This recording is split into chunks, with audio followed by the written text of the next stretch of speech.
It's here! The second fun... I don't know what they're calling these things. They're not seasonal, but they're just like ancillary content. Mists of Pandaria remix. We had Plunderstorm.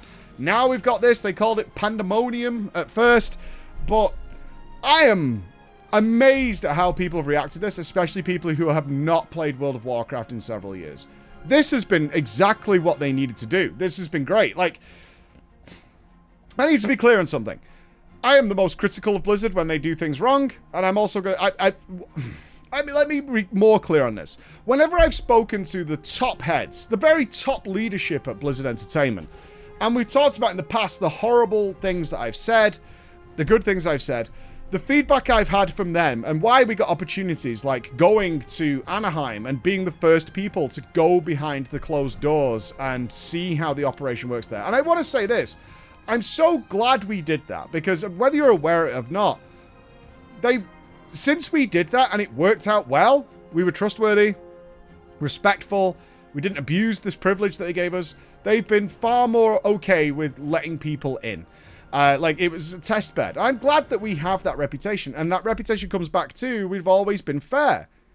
And I hear that from nearly everybody at the top 10. It's like, yeah, we've heard the horrible, horrible things you said about our game, but we've also heard when you're really positive about it, you've been fair. And I like that.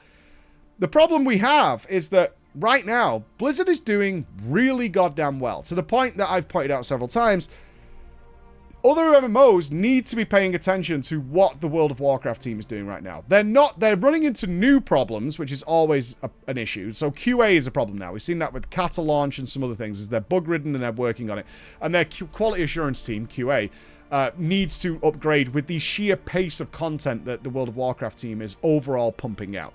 But what looks to have happened, and we've had this confirmed in some interviews with Bellula, and with Holly, is they've adopted a more Google Valve approach of business operations, which, if you're not sure what it means, is like, if people are in your team, you hire really good people who are great at what they do, and if they're really passionate about something and they're really into something, is they're kind of letting them go and do that, instead of being like, right, I need 170 people working on the War Within. We need 170 people. You guys do Midnight. Now we need 100 people, and you all do that, and that's it. That's your job. And it's like, well, I don't really care about this. Like, this isn't super interesting to me. I'll do it. It's my job, but I'm not super interested. But what I am interested in is, like, what if we took, like, if we just made, like, Arathi, and we did, like, a little fun PvP thing in here, where we just use simple abilities. We don't need to do a lot of dev time. In fact, it's a small team that can make it, and we can make something, and we'll call it Plunderstorm. Or, why don't we we haven't got Mop Classic coming for a while, but people are, like, craving it, but they don't want to level, because we saw that from Season of Discovery. You see the way they're using this knowledge from all their different products. It's like, well, we got Season of Discovery, and people are really against the leveling process. But people really do like having a lot of power and silly things, and they're collecting conceptuals. Oh, okay, well, why don't we do, like, an accelerated version of Mop, where we make it all silly and give some stupid things. And it's all kind of working. Like, Blizzard is making an environment in a sort of Apple-esque way, where if you're not happy with one of their products, like you're not happy with Dragonflight right now, well, you can go play Mop Remix, you can go play Classic, you can go do this, you can go do that, right? You've got Season of Discovery. You've got all these... You don't need to move out of the WoW blanket. And one thing about MMOs and MMO gamers who are definitely very entrenched, they like their familiarity. They like that cozy blanket. Like, I know how this works. Like, I'm very comfortable over here rather than going to another MMO. Whereas Final Fantasy XIV just had a huge live letter, which was super exciting because their Dawn Trail expansion is coming. And other MMOs should really be paying attention to what Blizzard is doing right now, because they are making a literal ecosystem that's all feeding into each other. Because Mop Remix, as I know from my audience, has tempted a lot of people to come back and try it out, because it's non-committal, which is a big part of it. It's really fun. It's not the tiresome grind of leveling, because it's happening super fast. They've made it so that leveling is not just quest until cap. Like, you're getting raids along the way. Great. That means that I'm not just like 0 to cap and then, then I start grinding out gear. It's all happening intrinsically. It's all happening connectively. So it's working really well. I did the launch night with Mop with Annie Fuchsia, Zeppler, Nobble, Raven came back, so we had this group of us, and more people are going to be joining us over the night. That was our little group, and dived in. I had a horrible start, really, because the launch was rough with so many people getting in, some quests bugged out, and things like that. But it took about 40 minutes for everything to clear out, and plus, I was endlessly inviting people to the guild. Endlessly inviting people to the guild. But it worked out fine. Once I got going, totally cool, because it was showering you in new and interesting rewards. I'm curious if that's going to slow down, because I had streamed 13 hours that day. It was a long day for me, because we had like the Final Fantasy 14 stuff going on as well, and Darkest Dungeon stuff. So I was pretty tired by like, I don't know, 10 p.m., 11 p.m. my time. I'd been streaming since like 8 a.m. And so it was, but that time was great. I got like level 20 something. We then jumped into dungeons. And oh my, poor Nobble, poor my friend Nobble, who went tank. I was playing, Zeppler wanted to heal on a evoker. The damage those mobs did, oh man, it was brutal. Even with all our silly upgrades, like the juice, we call it the juice, which gives you like free major spenders during its time, like certainly your instant cast. So Raven playing a Shadow Priest could spam Devouring Plague. Annie was raging because it didn't really help her because Chaos Bot has a cast time.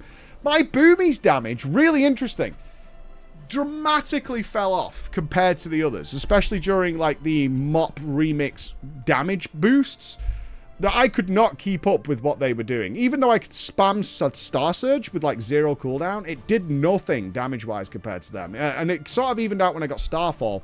Very curious as to what the scaling is there with Boomies. Maybe we'll go Feral, I don't know. I am playing Druid. I like Druid. Mop always reminds me of Druid, even though Mop, the reason I enjoy Mop, or wanted to play Mop and not in like Kata Classic or something, is Mop is the first time I had children. So Mop was the first expansion that got very disrupted for me. Like I missed out on Throne of Thunder and Siege of Orgrimmar. I missed out on all that stuff because, you know, my first son was born. So it's been something I'm really excited for. So far, this is really fun. Really, really fun. I'm wondering if I've seen a lot of the powers now, because definitely once we started doing heroic dungeons, which were easier than normals, I don't know. And I also switched over to Bear because my Boon King damage dropped off, so I was like, I'll go Bear instead. And then Nobble could pop off as Ret, which equalized the damage across all three of them very well. I was very, very I was seeing less variety as we got up. But that might be we've got to do other things. It's really interesting, as Annie discovered, I'm sure you guys know by now, is that accessing rings and necklaces and things is done via achievements to give you an idea to go and adventure into scenarios and things like that. And I just checked in with Gingy this morning, who went with the Echo Squad to grind hard. It's like, yeah, you get a ring for doing all the scenarios. And I'm like, that's cool. Like, explore the content, do it once, not asking you to grind it out, and then you'll get a really sweet reward from it. You know where it comes from. So far, so good on this. Although, I found out my Druid's flight form doesn't work with dragon flying, which is really weird, but dragon flying does work. I wonder if that's something they'll correct, because it's really odd that my Druid does not work with that. I have, like, super slow flight form for some reason, which is very odd in a world where dragon flying is there. It should work, but it doesn't work. So I'm hoping we get a patch note to fix that. But I'm excited to do some solo questing as well. I've dungeon grinded last night because we were with the team. So we did a lot of dungeons, which was very fun because they had quests to turn in and things like that. So I'm really hoping to see where today takes me. I'm not looking to, like, smash this out. Like, I spoke to Gingy this morning. He's already level 70. I'm like, I don't want to do that because I think this is going to be a couple of weeks of fun. I want to enjoy it in my Season of Discovery style, which is, I don't see this as some sort of really try-hard content like World First or anything like that. I want to get everything done, but I want to get it right, all right? So, be good, be awesome, and I'll be back. Bye.